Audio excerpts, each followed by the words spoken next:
Hi everyone. I'm just going to introduce Dr. Sachdev, and then maybe some people will continue to roll in. But welcome to our monthly conference for the updates of urologic oncology. I'm really happy tonight to have Dr. Sachdev present. He did his residency at Northwestern and then stayed on as faculty in radiation oncology.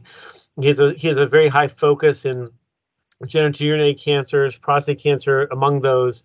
And today he's going to talk to us about SBRT and SABRT to the prostate, and also to metastases. And so I'm really looking forward to this, and hopefully there'll be a little bit of time at the end for some of the questions that come up. Thanks, Dr. Sachdev. I'll let you take it away. Well, thanks, Dr. Ross, for that kind introduction. I love attending all the talks in this excellent lecture series. So, of course, I'm happy to contribute from the radiation oncology perspective. For today, I will focus on stereotactic radiation for prostate cancer. We'll look at both the indication for, primary definitive treatment with curative intent, as well as treatment for oligometastatic disease. We'll walk through briefly how our technology has evolved to get us to the point that we can do modern image-guided prostate-directed fractionated radiotherapy, and the leap forward to stereotactic ablative radiotherapy, which is also known as SBRT and SABR. We'll spend a little bit of time going over how both of these approaches differ in terms of tumor cell kill and how radiation affects tumor cell DNA damage. We'll look at the data that we have so far for SBRT for definitive treatment, as well as for limited or oligometastatic disease. To start off, I will show an example of a patient that I treated a few years ago. This is a 66-year-old man with grade group 3 disease who was treated with a 6-month course of ADT, as well as an advanced form of intensity modulated radiation treatment, which I'll go over in a few slides, which is known as VMAT. And as you can see from left to right, we're looking at an axial, coronal, and a sagittal view of a 3-dimensionally co-registered a view of a T2-weighted MRI, as well as a CT data set, which was used for radiation treatment planning. Really zoomed in here, but what you can clearly see is that we were able to very finely sculpt a radiation dose cloud right around the prostate gland, with a sharp dose fall off and staying up important adjacent organs of risk, including the rectum as well as the bladder. It'd be helpful and illustrative to just go through the technological evolution of how we got here and how we leap forward towards stereotactic radiation. So if we think of ways that we can deliver radiation treatment, we've had the capability for many years now to finally sculpt a radiation beam right around the shape of a tumor that we're treating. So as you can see from the left image here, this is an image from a planning software, and you can see that we have a radiation beam angled in a certain direction going right at the tumor, while staying off adjacent OARs, which just basically stands for organs of risk. And in the middle image, you can see that how this is done in real life is by using these very large multi-leaf collimators that exist right next to the head of the linear accelerator, and they can, on the fly, as the linear accelerator moves around the patient, create any kind of a shape of beam that we want. And on the right, we can see from a zoomed out view what this looks like. There's radiation that emanates from the head of the linear accelerator, and it's shaped carefully by these multi-leaf collimators, ultimately to give the shape that we want internally for the patient's tumor.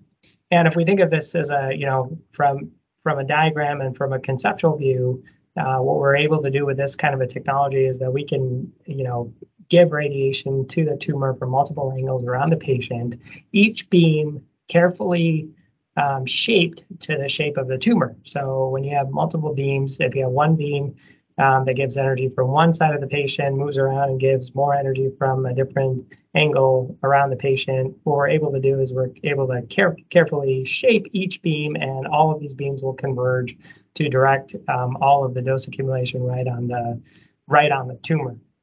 What has, however, really transformed our field over the last 20 years is the advent of what's called intensity modulated radiation treatment. And what this is basically going one step further. So not only are we able to shape the beam to the form of the tumor, what we can also do is vary the intensity of the beam.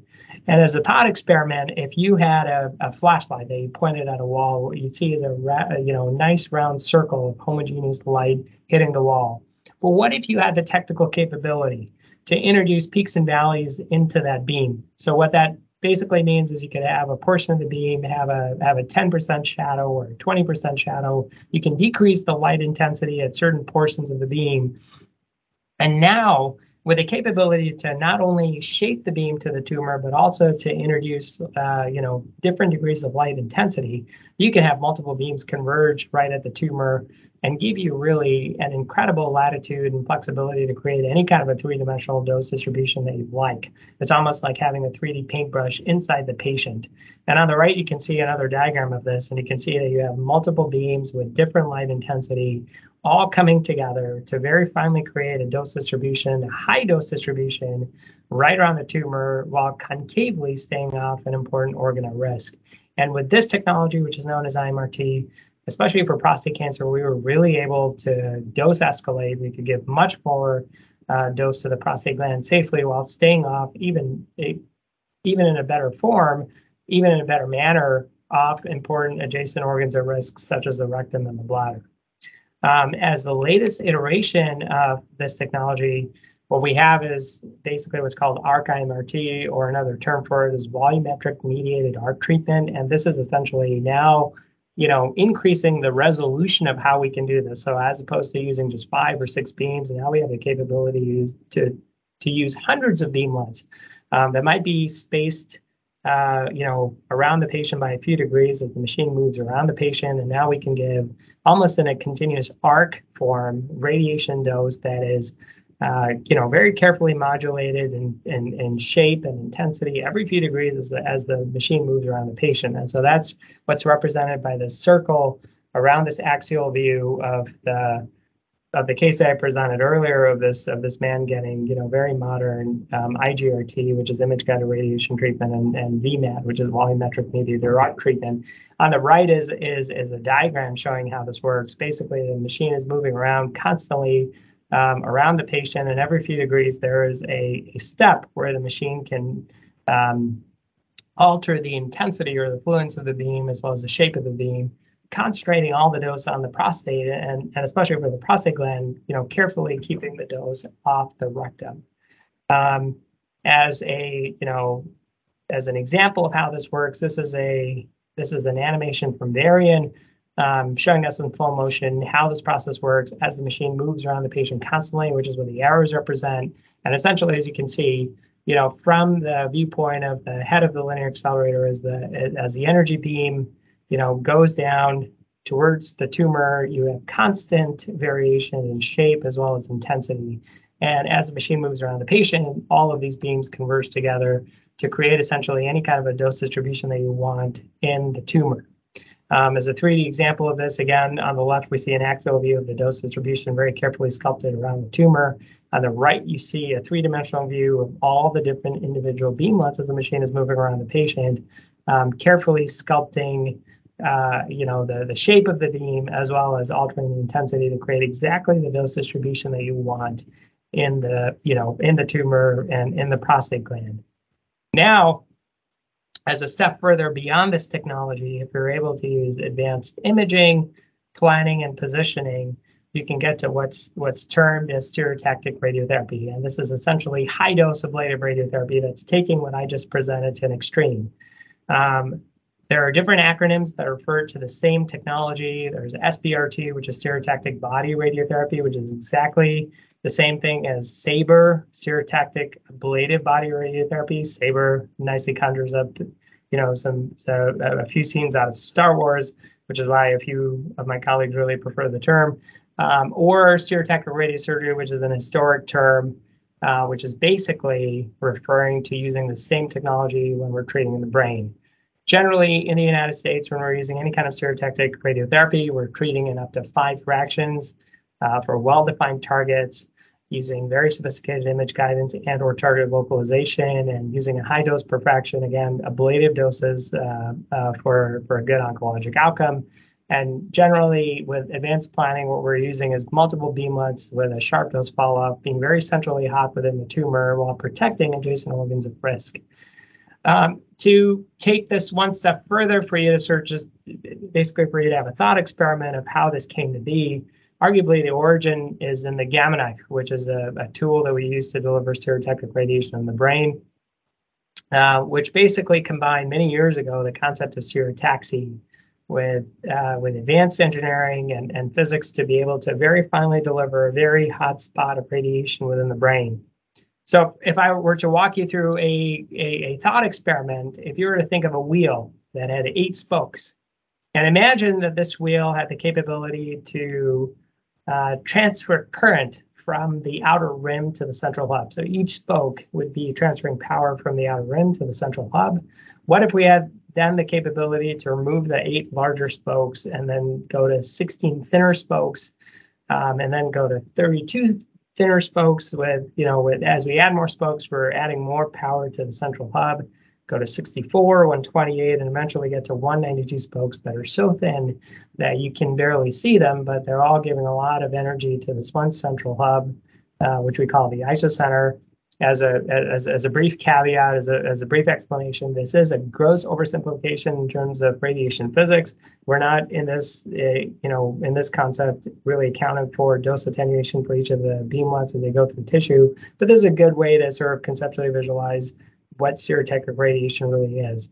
Now we have the central hotspot that we can, basically with stereotactic localization, which is what the Gamma Knife is, with less than a millimeter of accuracy, we can localize a certain point in the brain and essentially punch holes in the tumor using this technique. So very high dose of radiation delivered very quickly at one point, and basically eating away at a tumor that we can visualize in the brain. As another platform, if any of you have driven a car that's been manufactured within the last 2 to 3 decades, there's a pretty good chance that it was manufactured on an assembly line using automotive robots. And this is just this is the modern kind of standard for most automotive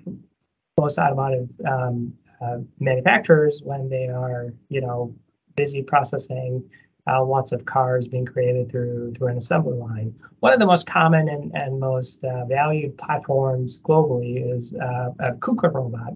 KUKA is a German company that creates a lot of these automotive robots, and they're used globally.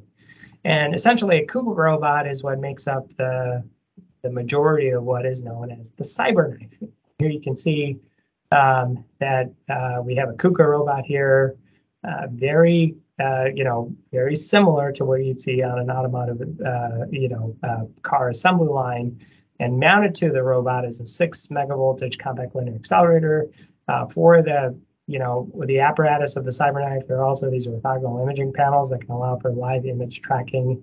And if I were to overlay an image of an actual KUKA robot on an assembly line, you can see that the first iteration of the CyberKnife was essentially just a paint job of a KUKA robot with a compact linear accelerator mounted on its arm. I was a medical student at Stanford working with John Adler back when the first versions of the CyberKnife were created and tested. And you can see here, this is the very first iteration of the CyberKnife. And here's John Adler standing next to the machine. But ultimately, what the CyberKnife is doing is essentially very similar to what the Gamma Knife does. And you're using very small beamlets of energy that all finally converge on one very well-defined, physically measured point.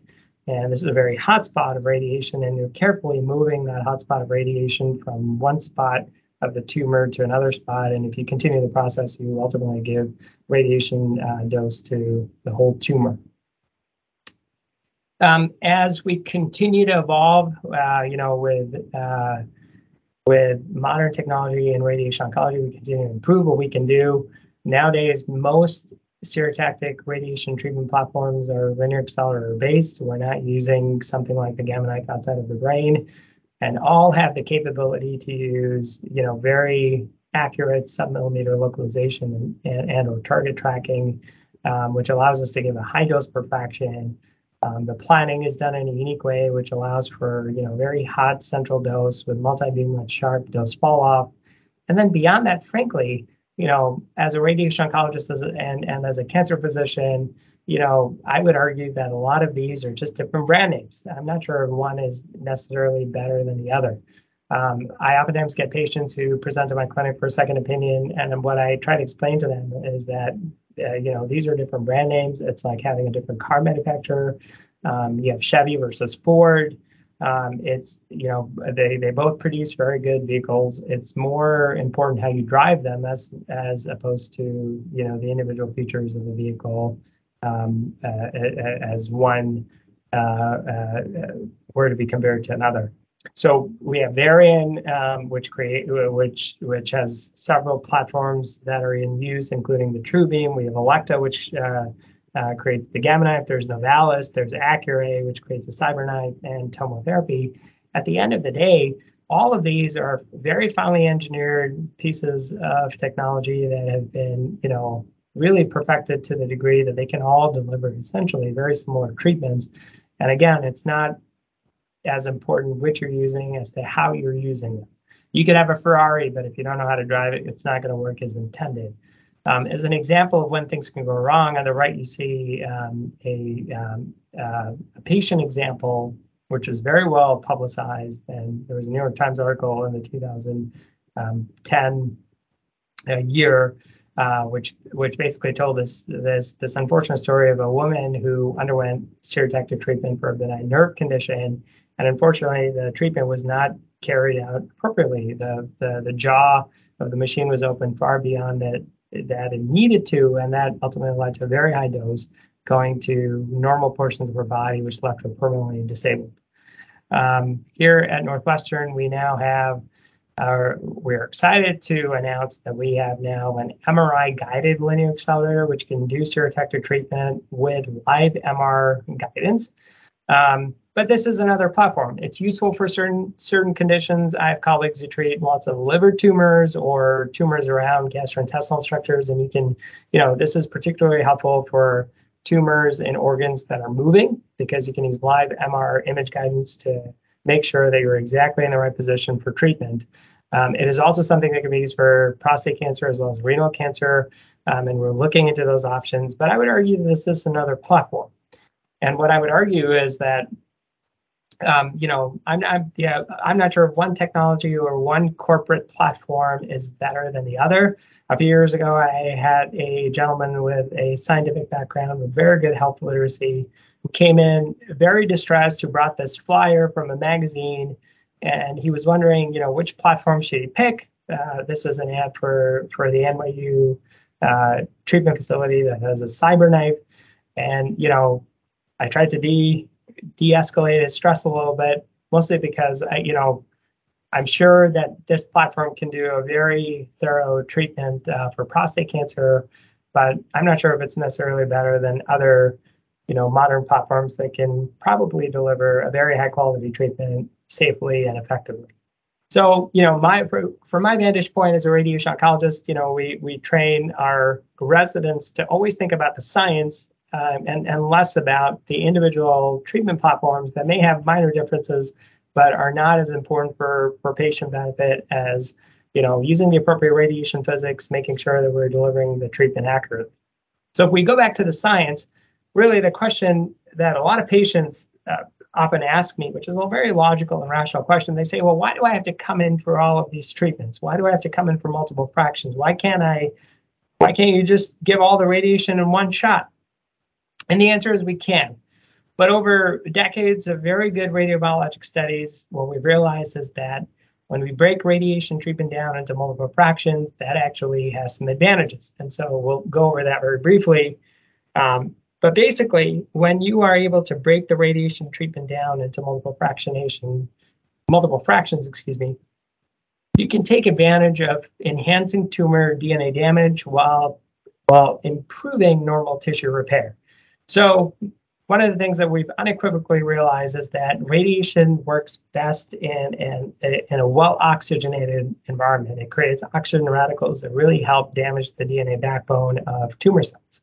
And so one of the reasons why you'd want to break treatment down into multiple fractions is that you can preferentially kill off cells that are well oxygenated. You allow the rest of the tumor to become better oxygenated before you give the next fraction. And if you continue the process, you are preferentially killing off cells that become better oxygenated, that are better primed to have radiation damage. One of the other things that we've unequivocally proven over many years of experimentation is that different phases of the cell cycle respond differently to radiation.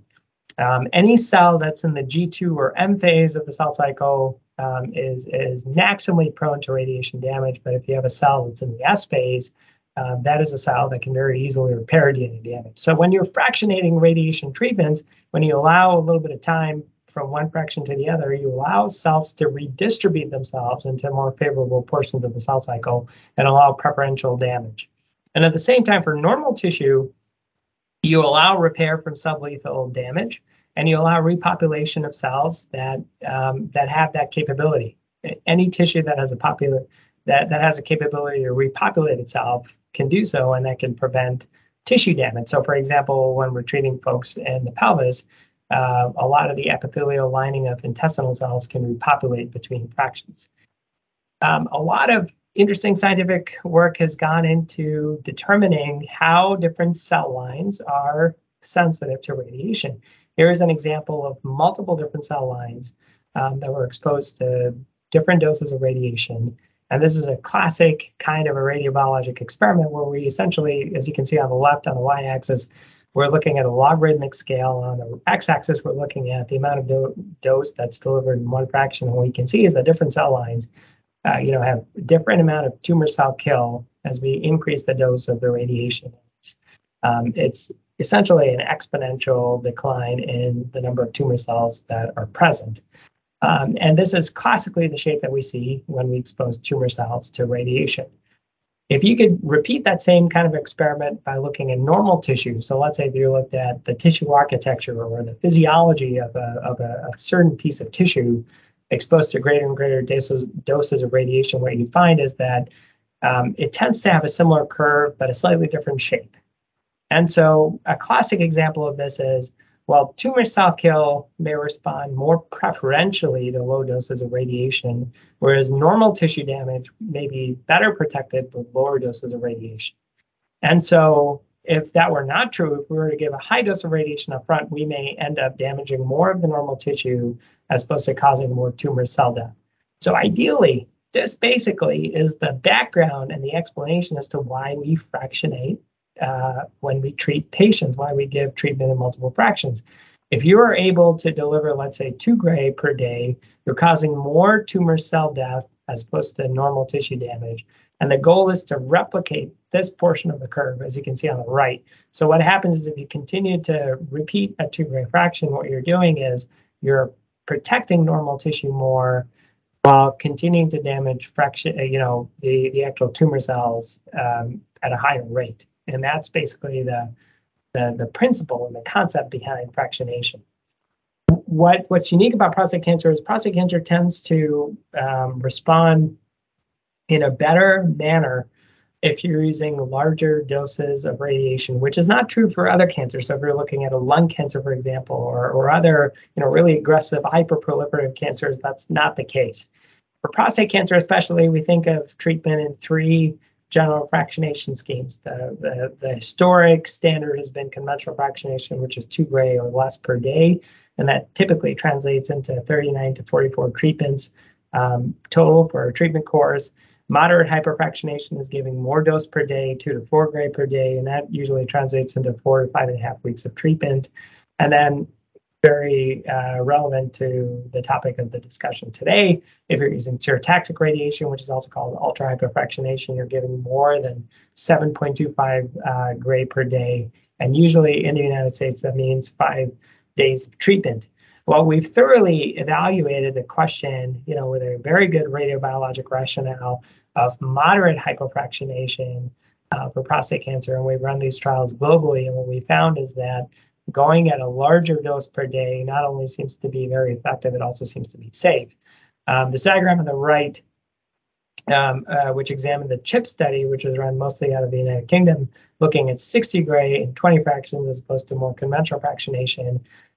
What the authors found was that if you if the blue curve represents what we've done for years, which is conventional fractionation 2 gray per day to 37 fractions, and the green curve represents what was experimentally examined, which is 3 gray per day to 20 fractions, what you find is that radiobiologically, if prostate cancer cells respond by these yellow curves, you are preferentially causing more damage to prostate cancer cells here, while at the same time, if normal tissues such as the rectum are represented by this blue line, you're actually being more gentle to the rectum while causing more damage to prostate cancer cells.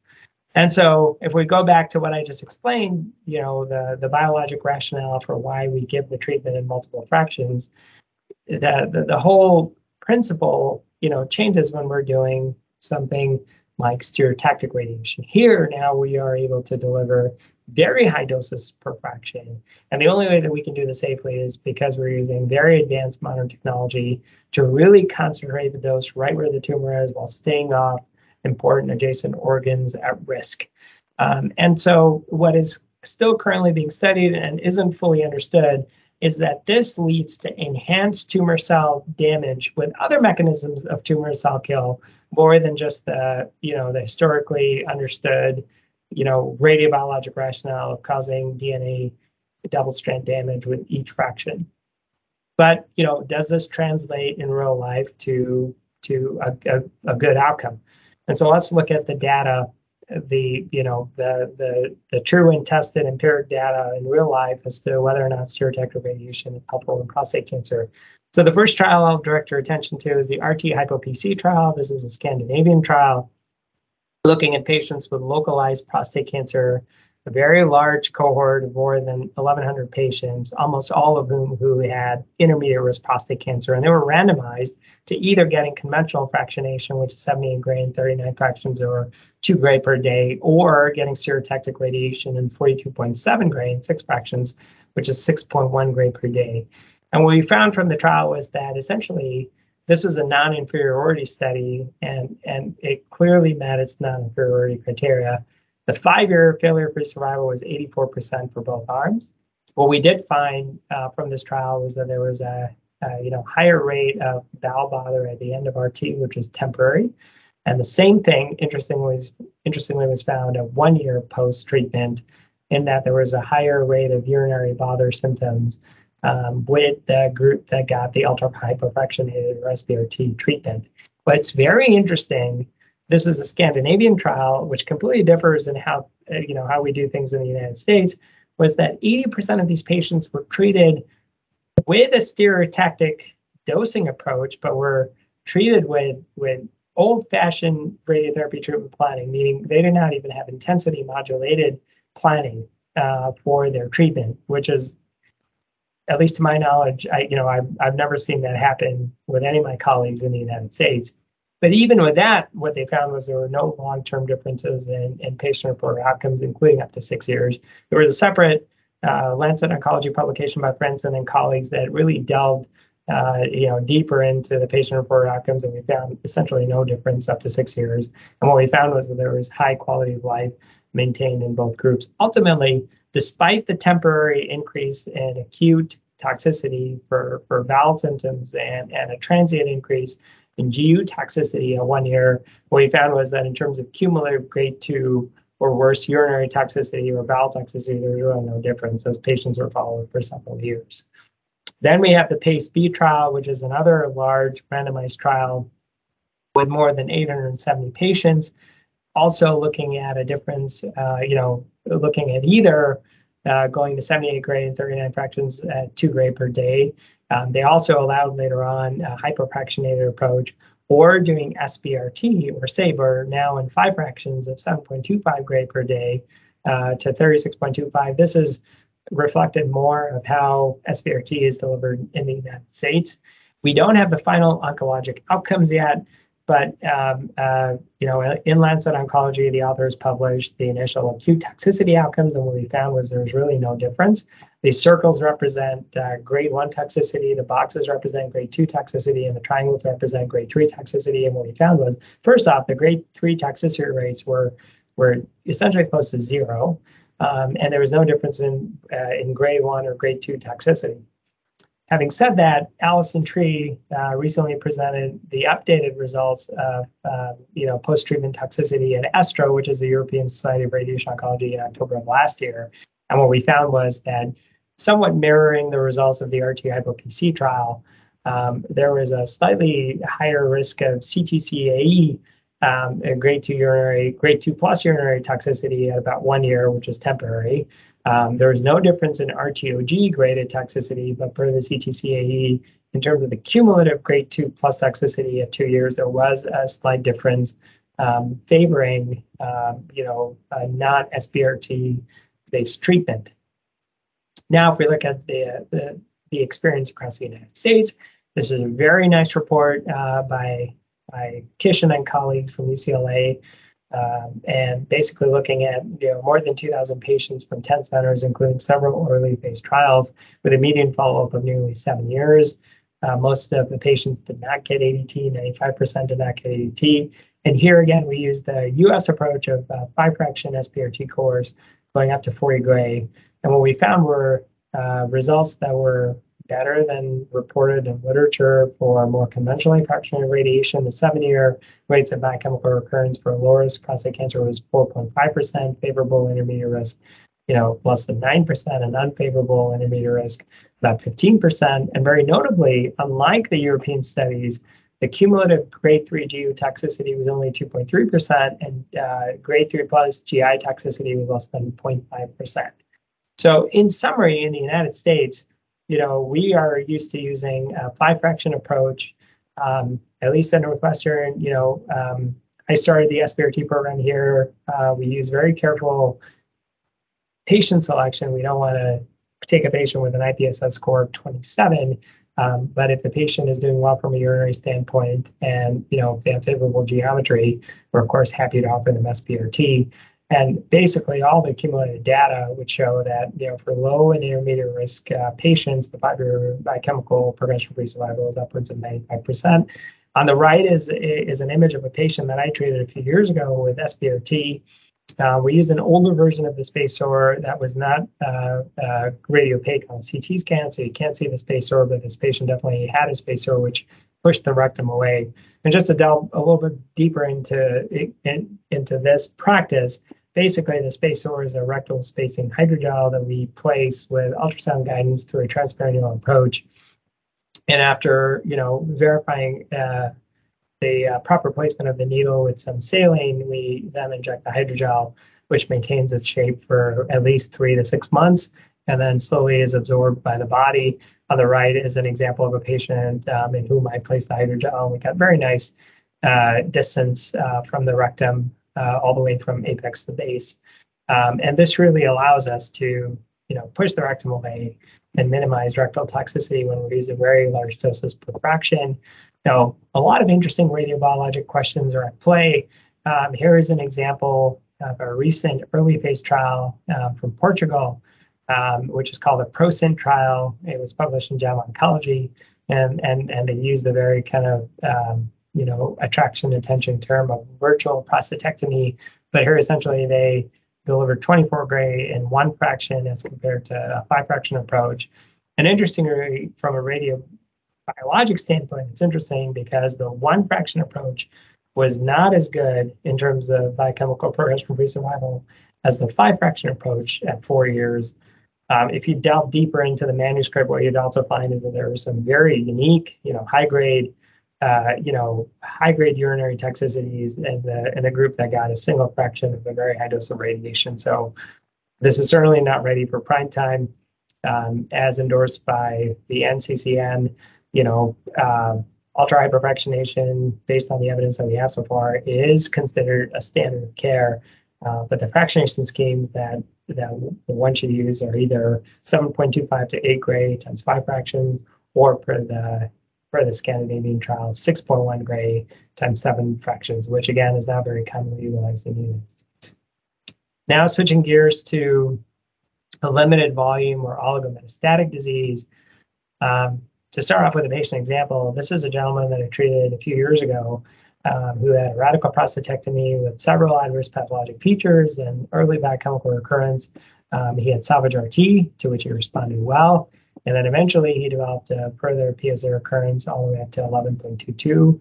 At that point, he underwent a PET flucyclovine, which revealed essentially one dominant area of disease.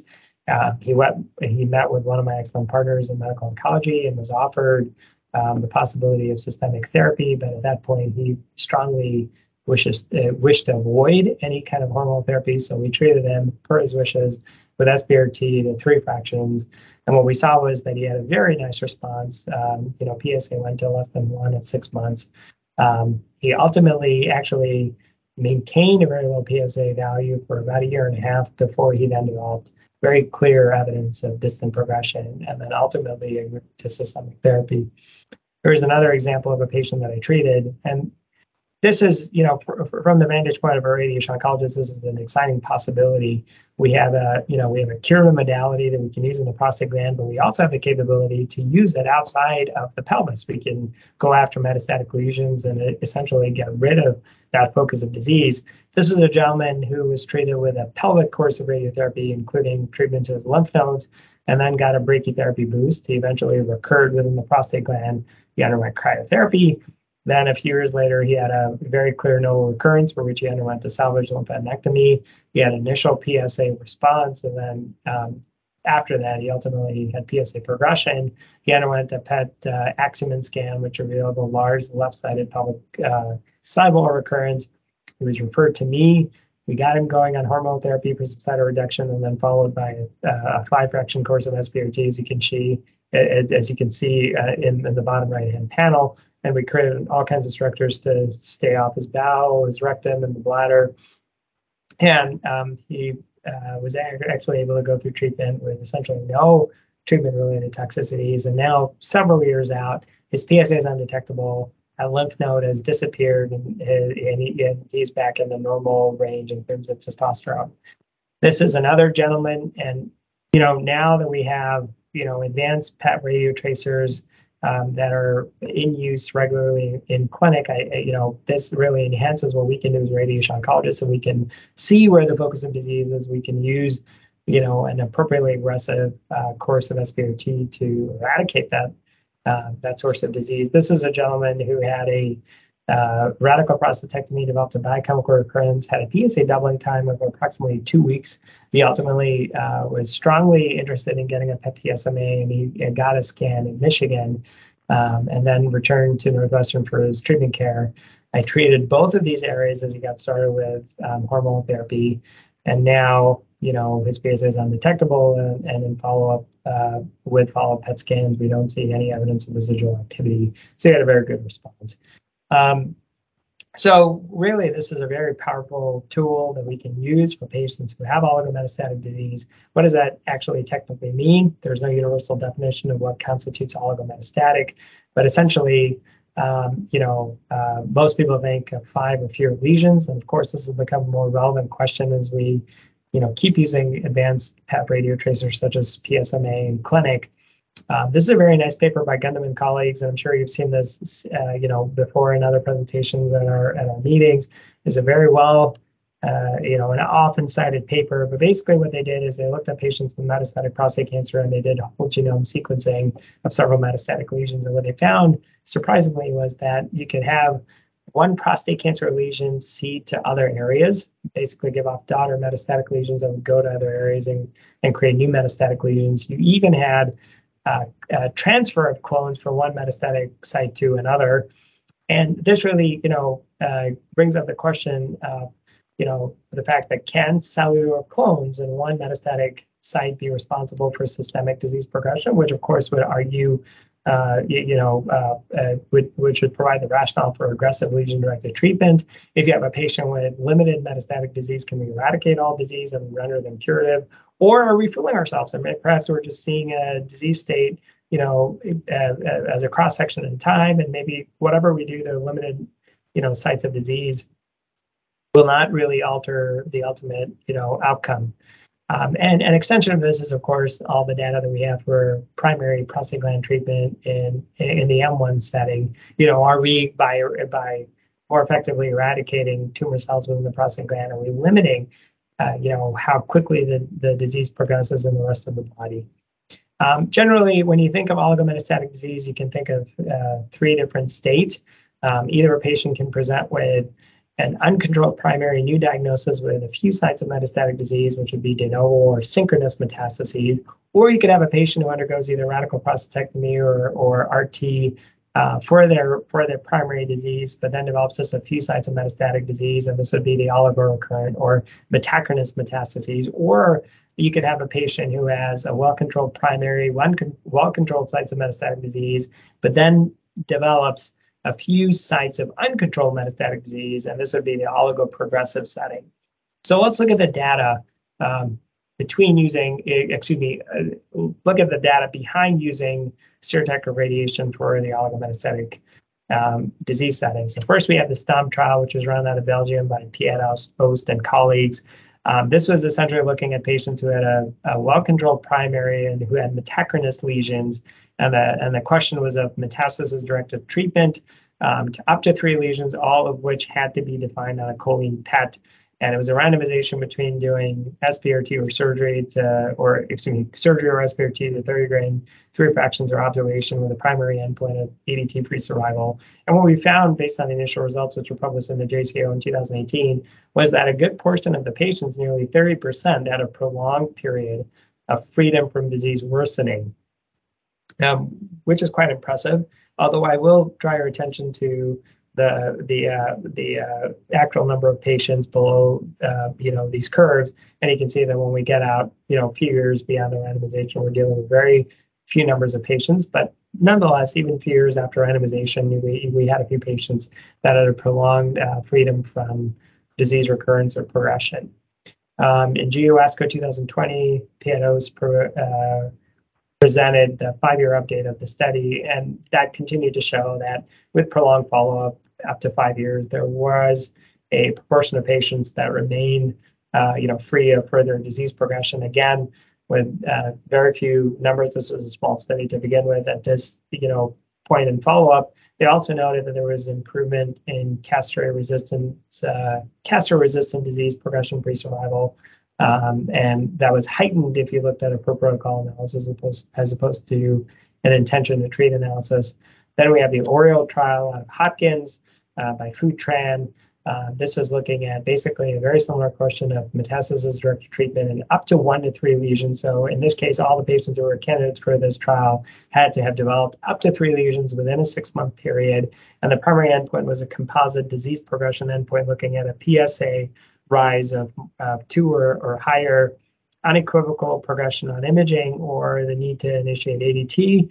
The total number of patients was 54, and it was a randomization between SBRT, which is volume defined, so different fractionation schemes for how big the lesions were, versus observation. And what we found very clearly was that in terms of the composite endpoint, there was a clear improvement in terms of doing SABR, which is the same thing as SBRT, as compared to observation, and that also held true for biochemical progression-free survival.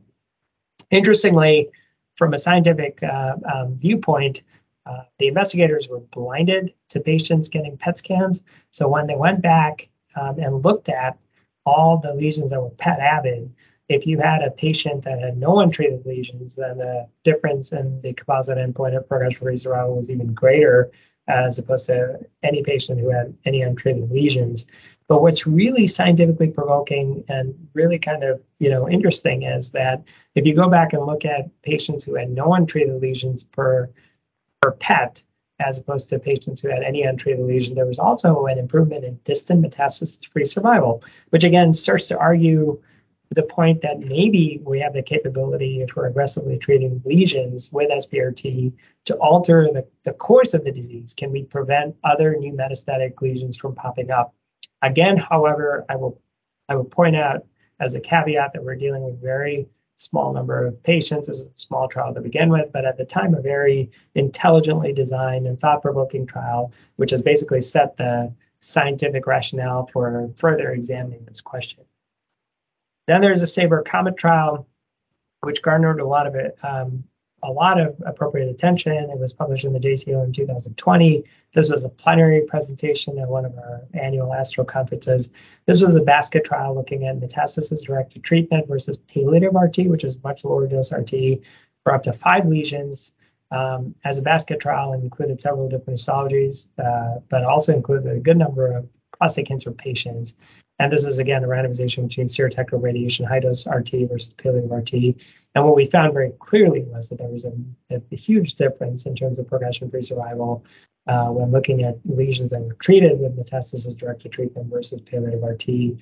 And very interestingly, and this is what it drew a lot of the attention around this trial, not only did we have a PFS benefit, we had a very significant overall survival benefit. The median overall survival was 3.4 years versus 2.3 years. If you get palliative RT, nearly twice as many patients were alive in the SBRT or SABR arm at 5 years, 46% versus 24%. So while this is a basket trial, this has led to now more prostate cancer specific trials.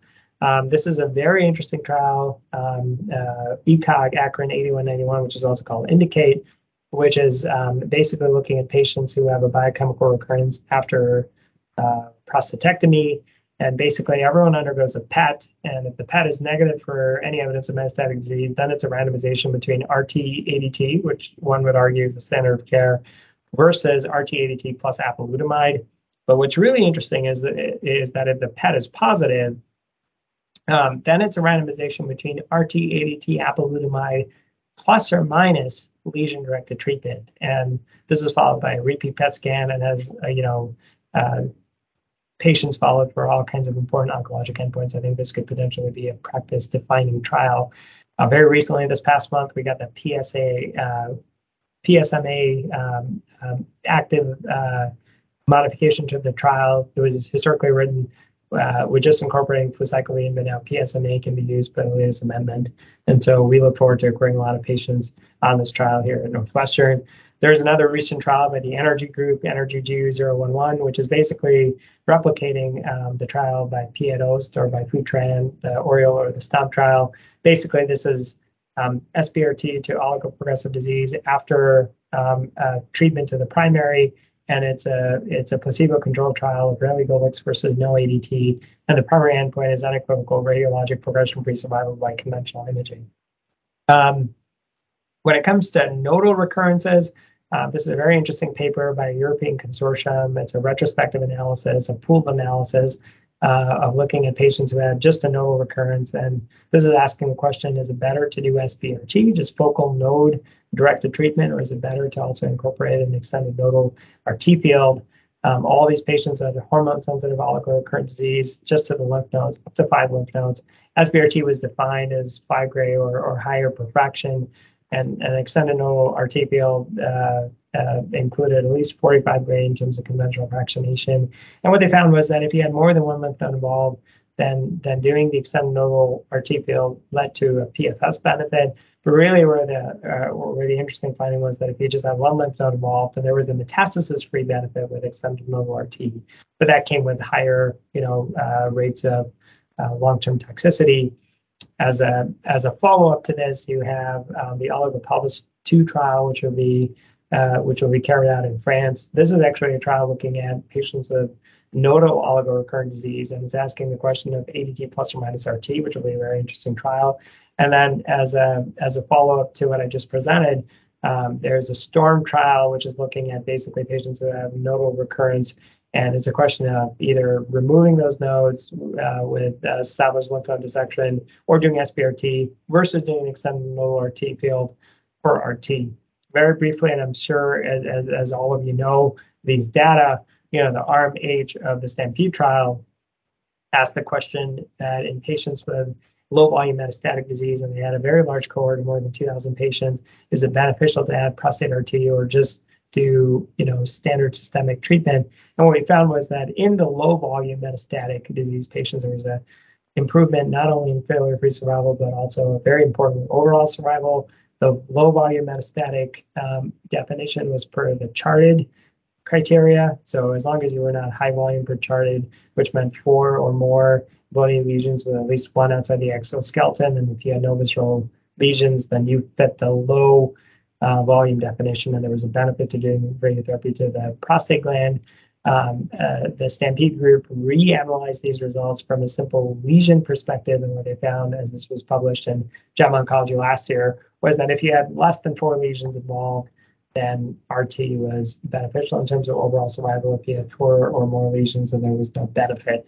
The reason why I go over these data is that in terms of SBRT, this is relevant because the next very interesting arm, as the STAMPEDE group continues to be practice defining in terms of what will become the standard of care, the next arm of the STAMPEDE trial is basically looking at, in patients with low volume metastatic disease, treatment to the primary plus or minus SBRT to all sites of metastatic disease. And of course, this will be a very, very interesting trial, likely practice defining with a very large cohort of patients. There are several other prospective trials that are either planned or in progress. And of course, as with the prior STAMPEDE trials, this is a very large cohort of 1,800 patients. And I think this, of course, will define, the next level or the future standard of care when it comes to SBRT for all the metastatic lesions. So finally, I'll end with this slide. I'm happy to take questions.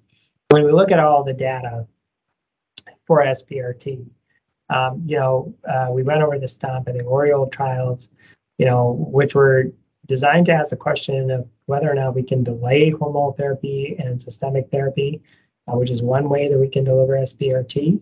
But I would argue, frankly, not based on advocating for what I do as a radiation oncologist, but I would advocate in terms of an unbiased approach. If we look at all the data, the high-level data that are out there, we have to carefully, take this in context with all the high-level data that support upfront good systemic therapy, such as data from Latitude, RMG of STAMPEDE, ARCHES, Titan, ENZAMET, which would argue that if you have a patient with metastatic disease, that it may be best to incorporate a very highly effective combination of hormonal therapy and an androgen receptor signaling inhibitor.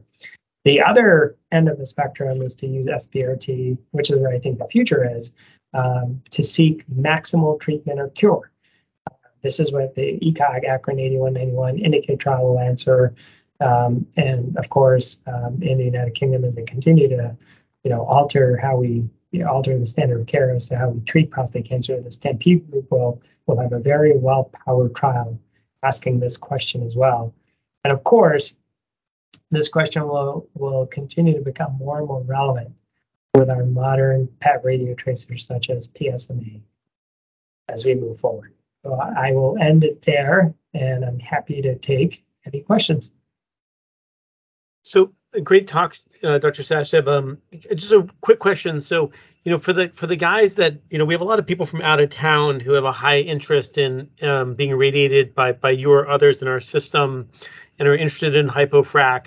And just so I'm clear, usually you're doing, in those cases, you're doing 5 fractions, right? So they come in for simulation and then they stick around, they do 1 week of treatment, and then they can go where they're from, right? That's exactly right. So far our practice has been for anyone who's undergoing SBRT, we will place fiducials and a spacer. We place fiducials because we have intrafractional tracking capability. So, the prostate gland can move with bladder filling and with rectal distension. As we move forward, and I'm starting to explore how we can use our newest platform, the MRI guided linear accelerator, which does add a lot more treatment time. And if we're using that platform, then we can possibly omit needing fiducials. But essentially, yes, that is the general paradigm of treatment. We do like to prefer not doing treatment on consecutive days. So it ends up being usually more than a week. It's a week to a week and a half. Great. Total treatment. And then additionally, I think that right now, and I think you maybe said this and I glossed over it, but you're favoring sort of I guess I should ask it this way. How high risk of a patient do you treat this way? So are you doing mostly low and favorable intermediate risk, or are you treating unfavorable and high risk patients this way? And how do you modulate treatment to the nodes? Because I don't know if you can still give the same amount of dose to the nodes, or that's dangerous for the bowel. So can you talk about that stage, like 2C and above patient?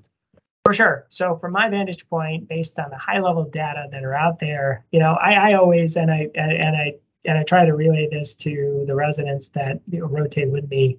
I had a wonderful mentor who always used to say, "Well, you should always think of your uncle when you're offering a clinical trial treatment, or how you would want to treat a patient. If you would do what you think is right for your uncle, that's what you should offer to all of your patients." And as physicians, we're ethically bound to doing what is always in the best interest of the patients. So I'm a little bit on the conservative side in that I do not offer SBRT to any patient who has high-risk prostate cancer. I know there are I have friends and colleagues at other institutions that are actively looking at this, but I'm not sure if the data are mature enough that we can start offering. Although we have the capability from a technological standpoint. I can do, and I have a few friends, on either side of the coast who are doing this, very frequently. We can deliver, the same SBRT dose to the prostate gland while dose painting using a lower level of dose to treat the nodal areas all within 5 fractions.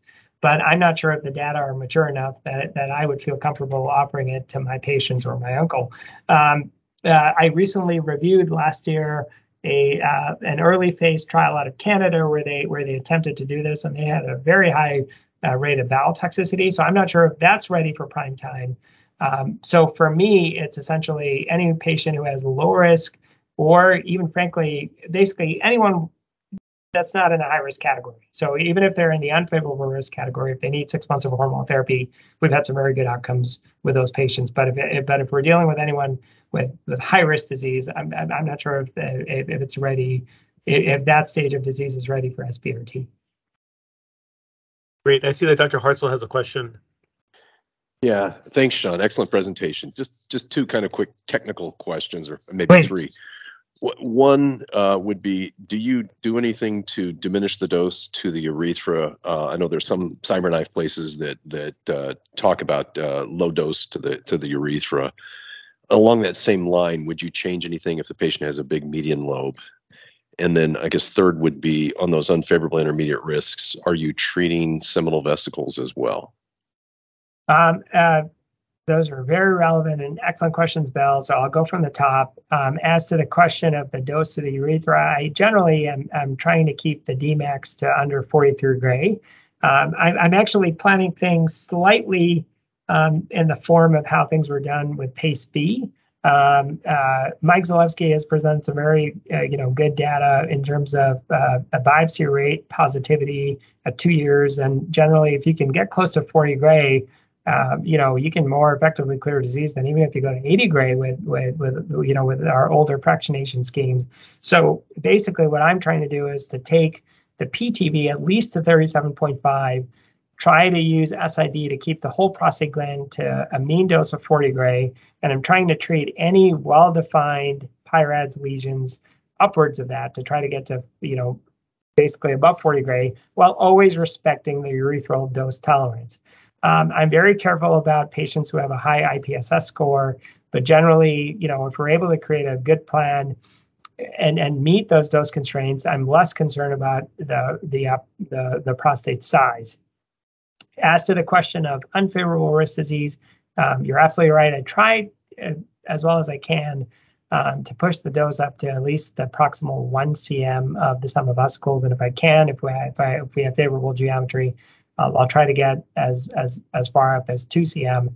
Generally, more recently with getting better at placing spacers, we've found ways to have really nice distance between the prostate and the rectum all the way from the base to the apex, which makes that task easier. Bill, I think you asked one more question, and I may have forgotten that.